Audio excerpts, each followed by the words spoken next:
nous nous adressons à vous tous aujourd'hui pour vous informer du différend qui nous oppose à la direction générale de CBAO Group Abidjan Bank, et ce, relativement à une vraisemblable volonté de non prise en charge de nos points de revendication. Mais à travers notre modeste personne, c'est tous les membres de la section du sud-ouest de CBAO Group Abidjan Bank dans son année. Depuis le début de son combat, le collège des délégués du personnel de CBAO, inscrivant ses actions dans une démarche responsable et transparente, a toujours montré son engagement pour un climat social apaisé. C'est pourquoi d'ailleurs, les délégués du personnel s'étaient résolument tournés vers une stratégie de dialogue suivant des rencontres périodiques, de réunions et d'ateliers. En effet, le collège des délégués du personnel a tenu avec la direction du capital humain, qui est son interlocuteur direct désigné par la direction générale, une série de réunions dans le but de rapprocher les positions et ainsi trouver un accord sur les points de revendication soumis à l'attention de la direction générale. Nous vous assurons, mesdames et messieurs, que le collège des délégués du personnel a amplement démontré son engagement et sa bonne foi aux fins d'installation de climat apaisé au sein de la banque. Hélas, nous ne pouvons en dire autant de la direction générale de CBAO et regrettons son attitude lassante et désobligeante, dont les actes posés convergent tous dans le sens d'une stratégie du dilatoire, camouflée dans des sempiternelles rencontres, réunions et séances de travail jamais suivies d'action. Nous portons à votre connaissance qu'à la date du 14 août 2019, la direction générale et le collège des délégués du personnel avaient signé un protocole d'accord portant sur une précédente plateforme revendicative. Nous sommes cependant au regret de constater qu'à ce jour, certains points n'ont toujours pas été mis en exécution, tels que les heures supplémentaires et le mode de paiement de la prime de résultat. Par conséquent, nous considérons cette situation comme un cas manifeste et assumé de non-respect des accords signés. Par ailleurs, une plateforme revendicative déposée sur la table de la direction générale depuis décembre 2020 est restée sans aucune réponse jusqu'en décembre 2021. Elle comporte les points de l'ouverture du capital au personnel, qui est une décision prise et annoncée par le PDG du groupe depuis 2008. Le point 2, le relèvement du taux de la prime des résultats de 5 à 8%. À ces greffes s'ajoute la restriction toujours plus importante de nos acquis. Pour illustration, nous vous citons ci-dessous quelques points, loin d'être exhaustifs, qui vous donneront une idée des conditions de travail exécrables au sein de CBAO et du climat délétère qui y règne. Nous pouvons citer une non-application des termes du décret présidentiel portant sur la possibilité pour la femme de prendre en charge son époux. La banque n'a jusqu'à présent pas intégré cette exigence dans le fonctionnement de notre IPM. Nous pouvons également citer le mode de distribution des crédits au personnel. En effet, l'obtention d'un crédit pour le personnel de CBAO, loin d'être une simple formalité, s'apparente à un véritable parcours du combattant.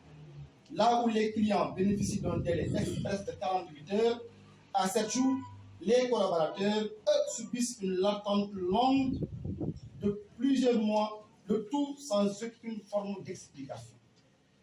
Nous pouvons également citer la régularisation et le paiement des heures supplémentaires et le prime de résultats concernant ces points précis, ou qu'ils refusent tout bonnement de les régulariser normalement, ou qu'ils procèdent comme bon le semble, nonobstant les justifications fournies par les ayants droit. Il n'est donc évident pas question d'abus, de complaisance ou de quelque motif que ce soit qui pourrait justifier la non-régularisation et le non-paiement de ces heures supplémentaires. Les harcèlements au travail. De nombreux cas d'harcèlement sont notés. Plusieurs de nos collègues sont en effet victimes de traitements non appropriés, teintés d'intimidation, de menaces ou d'autres formes d'oppression aux fins de soumission de ces derniers à des décisions ou pratiques en cours et par rapport auxquelles ils n'ont comme seul tort d'avoir soit exprimé leur désaccord, soit refusé l'irrespect et l'arrogance d'une hiérarchie quelle qu'elle soit. La nature des contrats, les avantages et le traitement réservé aux personnels expatriés.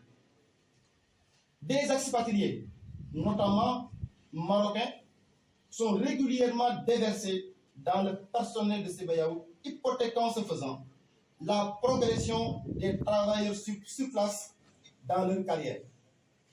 C'est un traitement pour le moins étonnant au vu des nombreux avantages dont ils bénéficient: salaire, primes, logement, personnel de maison, ameublement, véhicules, billets d'avion, entre autres.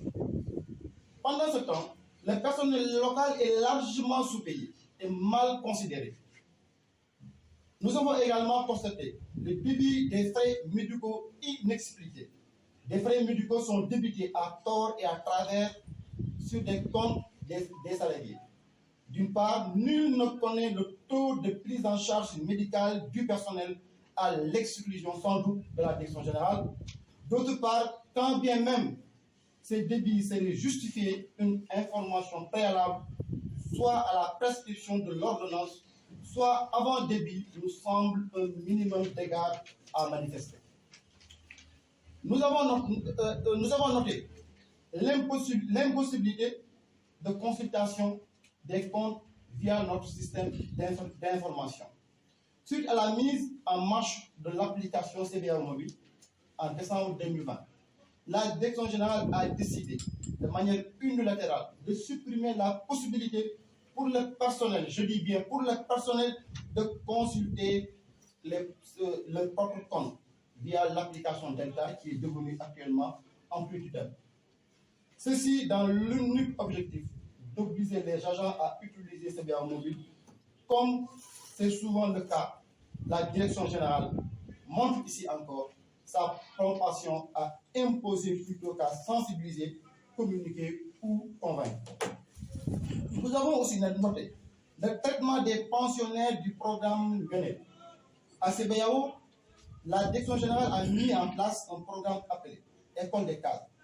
Le principe est de sélectionner et former tous les collaborateurs devant entrer dans l'encadrement avant un protocole préétabli et largement communiqué en interne. À notre grande surprise, en 2021, nous avons assisté au recrutement d'une douzaine de jeunes sortis d'école au rang de cadre. Ce en total mépris des collaborateurs méritants et en déphasage avec le discours sur l'école des cadres. Nous avons noté enfin l'octroi de la majorité des marchés à des entreprises marocaines. Nous assistons de plus en plus à l'octroi des marchés à des Marocains. Ce point, nous l'avons, a le don de nous faire sortir de nos bandes, puisque